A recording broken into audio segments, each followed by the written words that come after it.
first thing you always need to do is press this button. That's not power.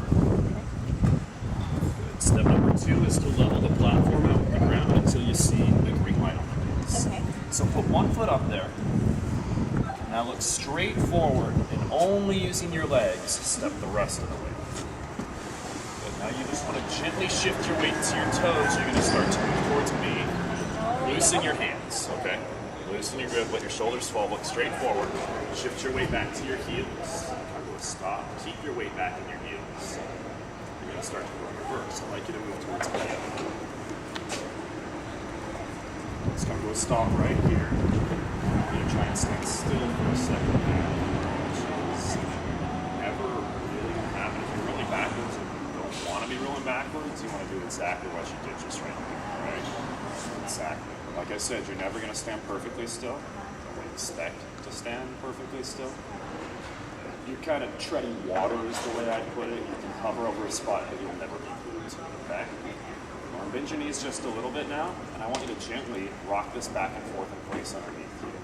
Loosen up your hands and just gently rock this back and forth in place for a while. I'll let it go. I'll just keep moving this back and forth in place underneath you, all right? So don't be afraid to shift weight into your heels. Loosen your arms. Don't use your arms at all. Just keep rocking this back and forth. All I want you to do is keep this moving back and forth for a little while. So never grip tight. Never push or pull in your handlebar. Never use your arms for anything. You feel what you're doing right there? I'm twisting. I don't know Don't how worry to about that right now. Okay. Don't worry about that. Just keep going forward. You're moving back and forth. Feel how you're moving back and forth? Yeah. That's the most you're going to want to move the entire time you're on. Okay? Stop. Take your handlebars. Point them straight out in one direction and do a full circle. Let's go back and down. So if you were twisting and you don't want to be, you just want to keep these pointed direction. So you never need to do a tight fit. You really just put your hands right.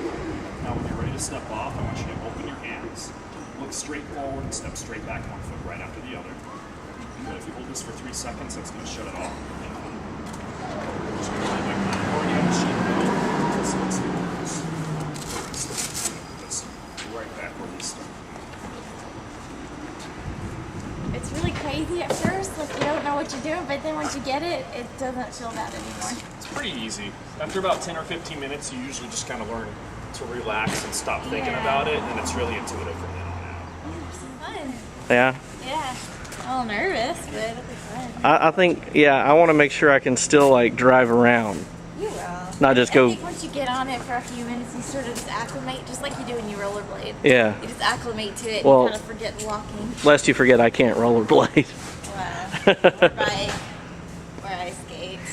I can bike. But you did really good, so. It'll be fun. Fishing with Houdini back in the day, the famous sourdough city. However, they still make everything by hand every day. They're cooking in the brick ovens in the back. And we're going to take a little break here. They also have a restaurant. So, pretty safe bakery if you want to take it home as well.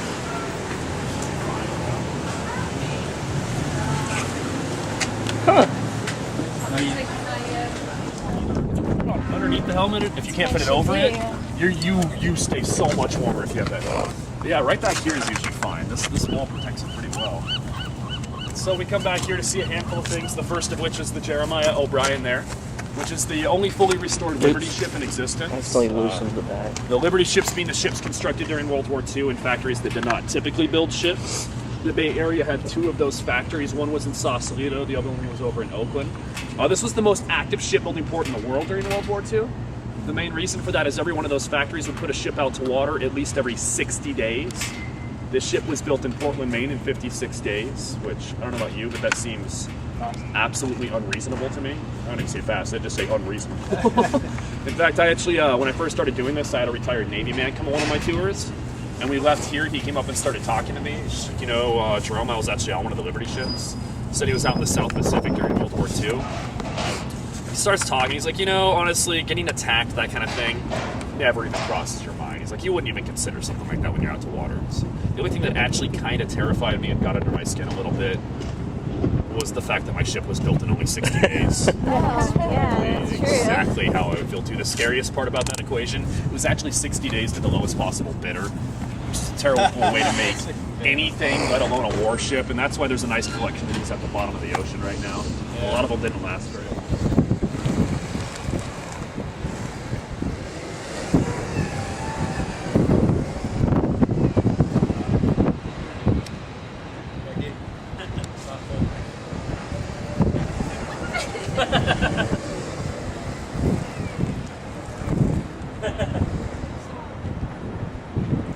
Very cool.